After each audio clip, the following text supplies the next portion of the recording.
y está aquí toda la Secretaría de Educación atendiendo la instrucción, de la presidenta Claudia Sheinbaum Pardo y de la gobernadora Lorena Cuellar Cisneros. ¿Qué está pasando? Déjenme explicarlo de la siguiente forma. El gobierno de México está impulsando jornadas por la paz en todo el país.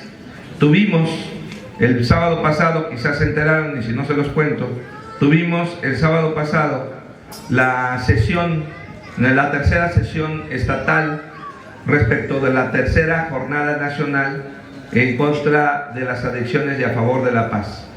Fue en el CEBETI 03, en Tlaxcala, estuvieron representaciones de todos los subsistemas de educación media superior y estuvieron también representaciones de todas las secundarias, técnicas, generales y telesecundarias. No solo eso, hemos venido desde hace mucho tiempo, gracias al DIF del Estado, impulsando algo que llamamos carruseles de servicios. Han recorrido ya todo el Estado. Aquí en Calpulalpan ya estuvieron, esto los encabeza la licenciada Mariana Espinosa de los Monteros Cuellar, quien es la presidenta honorífica del DIF, pero además la acompaña la Secretaría de Salud y muchos organismos. Estos carruseles de servicio lo que buscan es explicar en cada municipio de qué forma podemos atender a las familias, niños, niñas, adolescentes y jóvenes. No nos hemos quedado ahí. Además, se han hecho las jornadas por la paz que la Secretaría de Gobierno impulsa. Esas se hacen todos los viernes en cada uno de los municipios. Creo que aquí en Calpulalpan no les ha tocado, pero se hace todos los viernes en un municipio. Ahí va la Secretaría de Seguridad Ciudadana, las fiscalías y todos van a explicarle a cada municipio y a las comunidades en las plazas públicas cómo podemos prevenir la violencia y cómo podemos favorecer la paz. No es el único esfuerzo. Ha habido múltiples esfuerzos institucionales, pero la realidad es tremenda, ¿no? Nuestra gobernadora afirma, y lo hace con los datos en la mano, con datos nacionales, de que en efecto somos el estado donde menos incidencia delictiva tenemos, pero no lo sentimos. No lo sentimos porque nos enteramos que en una calle, a 2 calles, a 3 calles, a alguien le robaron el coche o que pasaron algunas cosas y entonces no sentimos que seamos el estado más seguro del país, aunque lo seamos en términos estadísticos. ¿Qué está pasando entonces? ¿Qué está sucediendo en términos de seguridad? Déjenme plantearlo de la siguiente forma. Recuerden ustedes, papás, mamás, maestros, maestras y a los jovencitos, pregúntenle a sus familias, ¿cómo eran nuestras casas hace apenas 20, 30 años? Cuando a mí me tocó ser niño, cuando a mí me tocó ser niño fue hace un poquito más, pero ¿cómo eran nuestras casas? Nuestras casas no tenían tantos sistemas de seguridad, tantas chapas, ni tanto lío para entrar. Y hoy las casas cada vez tienen bardas más altas, sobre las bardas hay mallas, y sobre las mallas alambres de púas, cámaras de videovigilancia. Y hoy, como dice el corrido, las puertas de las casas están cerradas hasta con 3 candados. Y no nos sentimos seguros. ¿O se sienten seguros? Aunque tengan esas casas con bardotas grandotas, ¿se sienten seguros? Pues la verdad es que no. La verdad es que la mayoría de las personas no se sienten seguros aunque tengan casas con una gran barda. Y aunque el presidente municipal les pusieron policía en cada casa y una patrulla en cada calle, tampoco se sentirían seguros. Porque ¿qué está pasando en la sociedad? Lo que estamos perdiendo cada vez más es la confianza en los vecinos, en la comunidad, incluso entre familias. En Calpulalpan no pasa, pero en otros municipios sí. Suele pasar que incluso entre las familias, pues están papá, mamá, ya los adultos mayores, viven ahí uno de los hijos y le hablan entre hermanos, dice, mamá, pues yo quiero mucho a mi hermano, amo a mi hermano, pero ya ves con la que se casó, esa sí no es tan buena. Mejor ya fírmale de una vez aquí, no vaya a ser que nos heredes problemas. O al revés, papá, mamá, yo quiero mucho a mi hermana, la amo, pero ya ves con el que se casó, influye mucho en ella, mejor fírmale aquí. Es decir, tenemos mucha desconfianza de lo que pasa, no solamente afuera de nuestras casas, con los vecinos, sino incluso dentro de las familias. ¿En qué se está traduciendo esto, niños, niñas, jóvenes, adolescentes, madres, padres, familia, maestros, maestros? ¿En qué se está traduciendo? En una situación muy grave. Tengo que dar cifras aquí dolorosas. La compañera Belén Vega se encarga de CIPINA, que es un sistema que ayuda a la prevención y atención del embarazo, de la atención de los niños, niñas, adolescentes. El compañero Estefano Di Gracia lleva la clínica de las emociones, que ya tenemos 37, incluido Calpulalpan. Tenemos muchos servicios. ¿Y cuál es la realidad que nos encontramos? Aquí en Calpulalpan, nada más aquí en Calpulalpan. El año pasado tuvimos 4 suicidios de adolescentes. 4. No hay un mes en donde no reciba al menos 2 o 3 informes de compañeros, directores, directoras de secundarias o educación media superior, en donde me reporten que hubo un suicidio. Este fin de semana, por ejemplo, pasado, sábado, para amanecer domingo, recibo una llamada telefónica temprano. No voy a decir de qué subsistema, bueno, sí voy a decir de qué subsistema, pero no diré de qué plantel ni de qué municipio. Me habla el doctor Alonso Trujillo, quien es director general del COBAT, lleva los COBAT en todo el estado. Y desde que recibo la llamada y el tono de voz, pues ya te imaginas que es una mala noticia. Y me dice: secretario, te tengo que informar que me acaban de informar a su vez que una de nuestras alumnas se quitó la vida esta madrugada. Pero de ese tipo de llamadas recibo al menos 2 o 3 veces al mes, de adolescentes que pierden la vida. Aquí en Calpulalpan 4 el año pasado. Pero no es el único problema. Aquí en Calpulalpan tenemos, en lo que va del año, 9 adolescentes embarazadas, entre 15 y 19 años. Y el número de niñas embarazadas, niñas de entre 10 y 14 años, el año pasado fue de 92. No aquí en el municipio, en todo el estado. Y este año ya llevamos más de 150 en todo el estado. Niñas de entre 10 y 14 años. La edad de consumo de alcohol está disminuyendo. ¿Qué quiere decir esto? Que cada vez consumen más alcohol a temprana edad. ¿Y saben qué es lo peor, papás, mamás, maestros, maestras? ¿Dónde creen que lo consumen? ¿Dónde creen que reciben la primera probadita? En sus casas. En la fiesta de la abuelita, del abuelito, en la boda del primo, de la prima, en donde el papá, la mamá le dice: ándale, mijo, mija, tómale un traguito para que vayas aprendiendo, no sea que después te engañen. Y está disminuyendo la edad de consumo de alcohol en Tlaxcala. Eso es muy preocupante. Y a la par tenemos violencia en las escuelas, que es a lo que venimos a hablar. Ustedes escucharon, no cometo ninguna indiscreción ni revictimizo a nadie porque es público, lo que sucedió en Apizaco, en el COBAT.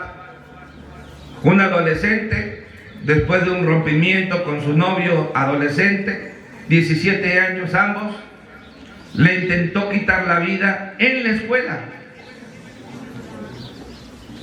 Pero no solo eso, en Nativitas,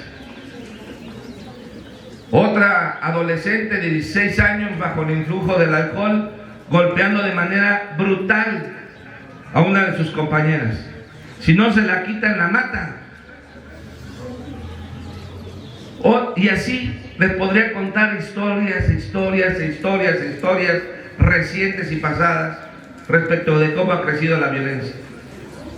Acabamos de mandar y se acaba de aprobar una iniciativa de la cual yo me sentía, y tengo que hablar en tiempo pasado, me sentí orgulloso porque los maestros y las maestras me lo pedían. Y yo desde hace 3 años, por instrucción de la gobernadora, acordamos que íbamos a mandar una iniciativa para tipificar como delito grave las lesiones en contra de los maestros y las maestras y las amenazas en contra de las maestras y los maestros. Porque ahora a mis compañeros maestros ya les da hasta miedo citar al papá o la mamá del alumno que tiene conflicto, porque en lugar de llamarle la atención a su hijo, le dice: es que ya la trae usted personal contra mi hijo y lo voy a ver afuera. Y lo peor de todo es que sí lo han hecho. En Papalotla nos agredieron a un director en su dirección, a golpes lo agarró un padre de familia. Entonces no podemos permitir eso. Por eso ya se aprobó la ley y decía, me sentí orgulloso, no se ha publicado, pero me sentí orgulloso porque yo creía que iba a ser un gran avance. Y ahora que hemos estado revisando los protocolos, que con esto cierro, me doy cuenta que no va a ser suficiente. Todos los esfuerzos que estamos haciendo, cada municipio, cada ente público, cada organización, no va a ser suficiente si los padres y las madres de familia no nos ayudan, si los padres y las madres de familia no hacen su tarea. Hay dos tareas que hemos encargado durante este ciclo escolar. Una es revisar la mochila todos los días, y no como un acto de desconfianza, sino como un pretexto para platicar. Lo que queremos es que al revisar la mochila platiquen con sus hijos sin el celular y con la pantalla apagada. No es platicando y cada quien viendo su celular, sino con el celular apagado, con la pantalla apagada y hablándose directamente a los ojos, viéndose a los ojos. ¿Por qué escribiste esto? ¿Por qué tienes esta calcomanía? Platicar con sus hijos e hijas. Y la segunda tarea tiene que ver con un tema de conocer al menos los 5 nombres, al menos los 5 nombres de las personas con las que conviven sus hijos e hijas. Ayer que tuvimos el NUMED aquí, le preguntaba a algunas compañeras si conocían los 5 nombres y decían, es que mi hija nada más tiene un amiguito. Yo no estoy diciendo de amigos, estoy diciendo de compañeros. ¿Con quién hacen equipo cuando dicen, a ver, júntense de 5, dice la maestra, el maestro? ¿Quiénes son? ¿Cómo se llaman? Completos los nombres. No es que, ¿quién? No, pues con Kevin. ¿Kevin qué? ¿Tiene teléfono? ¿Tiene redes sociales? ¿Dónde vive? Como decía mi abuelita, lo digo con todo respeto, nada más en honor a mi abuela, era una palabra fuerte, pero que tenía razón.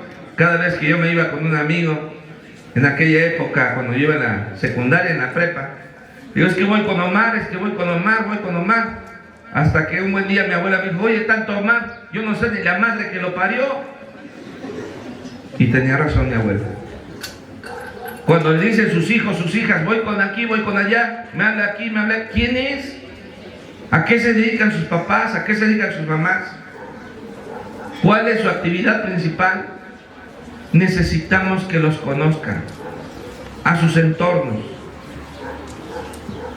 Voy cerrando ya en esta última parte, porque luego vamos a hacer la actividad.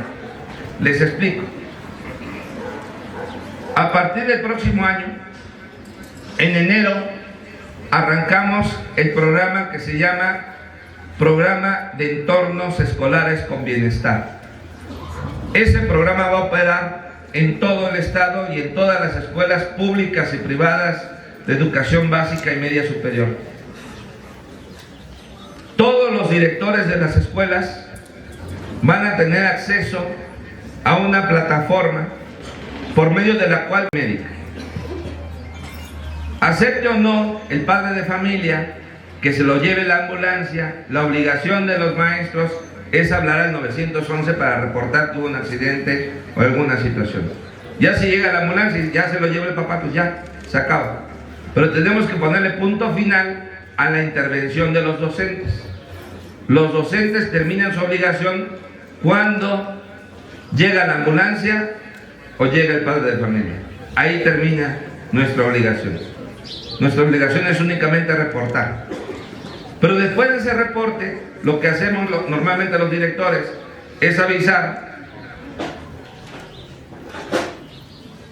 a nuestro supervisor, el supervisor del jefe de departamento y así. La cosa es que se convierte en un proceso muy burocrático. Si yo le preguntara, bueno, el maestro Darío es un maestro que lleva muy bien las estadísticas, pero si yo le preguntara a los supervisores cuántos accidentes ha habido en sus escuelas en los últimos meses, pues quizá muy pocos lo sepan, o cuántos actos de violencia, cuántos los distintos, muy probablemente no lo sabrían. Si yo le pregunto a la jefa de departamento, la maestra Verónica, de sus 58 secundarias técnicas que tiene a su cargo, cuántos eventos ha habido, pues muy probablemente no lo sepa y no sería culpa de ella. Si yo le pregunto al maestro Reséndiz, que es el director de educación básica y que tiene a su cargo 1.335 planteles, y si yo le preguntase cómo está la violencia en tus escuelas, cuántos accidentes, cuántos actos muy probablemente no lo sabría. Si yo le preguntara al director de gestión, al doctor Raciel, que recibe todos los oficios y toda la documentación de todos los niveles, aquí está también la maestra Sandra Morelos, que lleva lo de educación media superior y superior. Si yo preguntase, pues, de las más de 2.000 instituciones que están bajo nuestra coordinación, cuál es la incidencia de violencia o accidentes, pues no lo sabrían. Yo tampoco lo sé. Lo vamos conociendo hasta que llegan a los hospitales o hasta que llegan las denuncias a las fiscalías.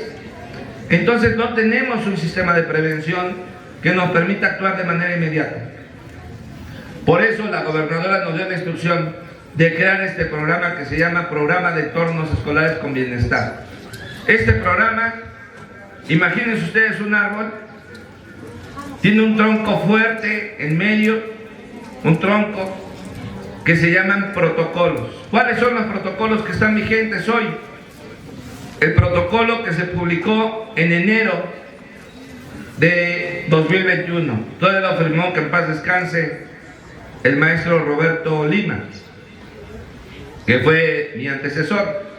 Está vigente el acuerdo número 14-12-23, publicado el 7 de diciembre de 2023, por medio del cual se establecen los protocolos para la erradicación del acoso escolar en educación básica, preescolar, primaria y secundaria.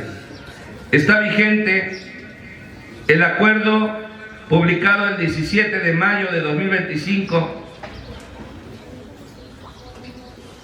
el acuerdo número 170525, pero publicado el 30 de mayo de 2025, por medio del cual se establecen los lineamientos para la prevención primaria.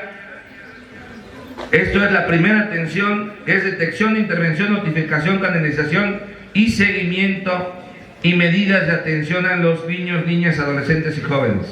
Y la prevención secundaria, que significa la erradicación de la violencia sexual, y en cada escuela, cuando haya habido algún tipo de atención primaria, se tiene que activar una protección secundaria, es decir, ya sucedió, por tanto tenemos que prevenir que no vuelva a suceder.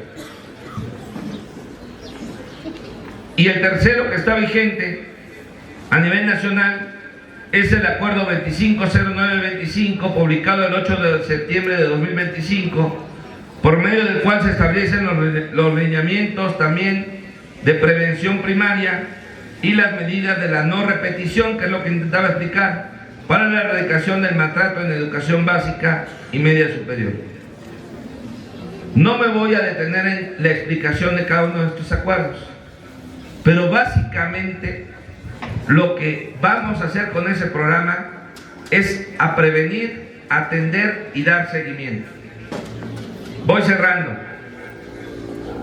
Lo que vamos a hacer a partir de este programa es que el director aquí, el director es el maestro Retama, ¿verdad?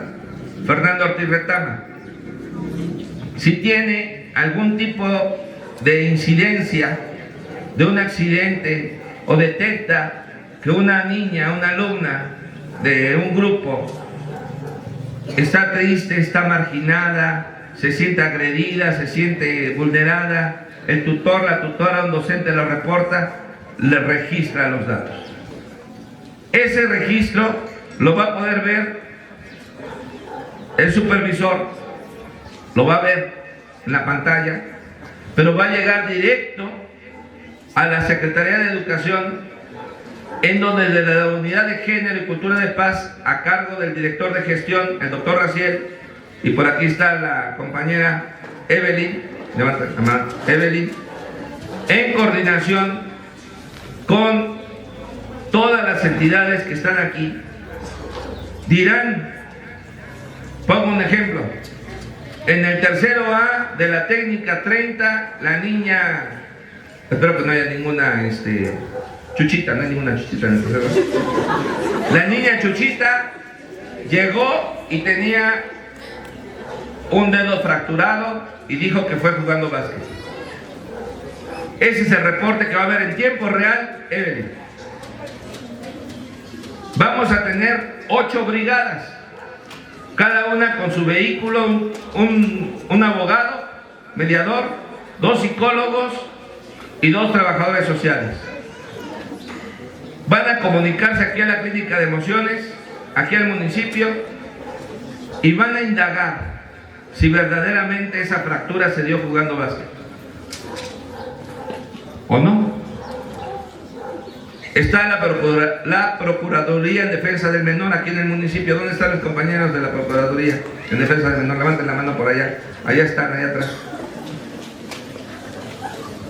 Es la licenciada Patricia. ¿Patricia qué? Patricia López Hernández. Ella va a recibir el reporte desde la Secretaría. Le vamos a decir, oye, a Chuchita del tercero A de la técnica 30 tiene fracturados los dedos y dice que fue jugando básquet. Ella tiene que investigar que como fue en la tarde un fin de semana, si en verdad fue así. Y si no fuese así, tenemos que intervenir para cuidar a esa niña.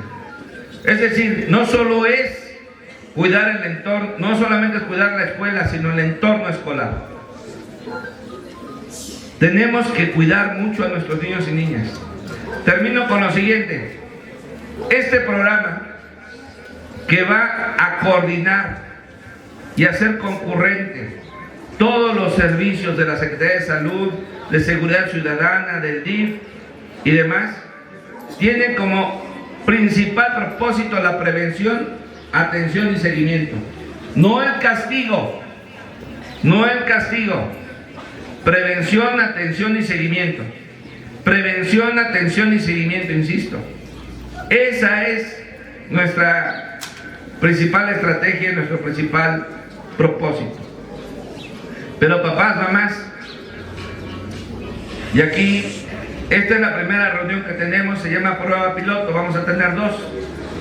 Después de esto, vamos a preguntar cómo mejorar, porque en enero vamos a hacer de estas asambleas ya más firmes con todas las escuelas, aglutinando en una sola escuela a varias escuelas, a varios padres, madres de familia, de carácter obligatorio, la presencia de los papás y las mamás.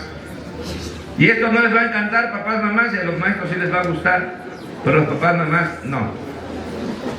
Vamos a impulsar la reglamentación del artículo 31 constitucional. ¿Qué dice el artículo 31 de la Constitución Política de los Estados Unidos Mexicanos? Que es obligación de los padres, madres, tutores y cuidadores de familia garantizar la integridad y educación de sus hijos e hijas de los 0 a los 18 años. Y del Estado mexicano, y del Estado mexicano, es decir, de las autoridades, de los 0 a los 23. Fíjense ustedes, nosotros como gobierno tenemos más obligación en términos de tiempo que los propios papás y mamás. Más obligación, porque nuestra obligación es hasta los 23 años y los papás solamente de los 0 a los 18. Pero en esa reglamentación que vamos a buscar a la ley, vamos a hacer que si un niño deja de ir a la escuela, aquí no pasa, ¿verdad, maestra Miriam? Que viene un padre de familia y te dice, maestra, subdirectora, le vengo a avisar que mi niño ya no va a venir porque ya no quiere. Aquí no pasa, ¿verdad? Qué bueno que no. Porque cuando venga un padre de familia antes de que cumpla 18 años al COBAD, al EMSAD, al CECIT, a la secundaria, y nos diga el papá, la mamá, ya no va a venir mi hijo porque ya no quiere. A quien vamos a sancionar es al papá o la mamá. Eso se va a convertir en una falta grave, porque la Constitución dice que es obligación de los padres y madres de familia garantizar la educación de sus hijos de los 0 a los 18. Es nuestra obligación brindar el servicio, pero es obligación de los padres y madres de familia garantizar que asistan a esas escuelas. No es de que ya no quiero, ya no voy. Tienen que estar, porque así lo mandata la Constitución, es educación obligatoria. Pero también vamos a responsabilizar a los papás y a las mamás, porque cuando encontramos, que aquí no pasa tampoco, en otros municipios sí, cuando encontramos que un alumno consumió alcohol, ¿de quién es la culpa? Pues sí, del estudiante, que no fue bien cuidado, pero ¿quién lo educó? ¿Quién lo permitió? ¿Quién le dio la primera probadita? Ya lo dije. También la Procuraduría de Defensa del Menor va a intervenir para sancionar a ese padre, madre de familia que haya permitido que incluso en el seno del hogar les hayan dado bebidas alcohólicas a sus hijos. Ahora sí termino, perdón, dije que me pico. Ahora sí termino, y nada más dando la última indicación.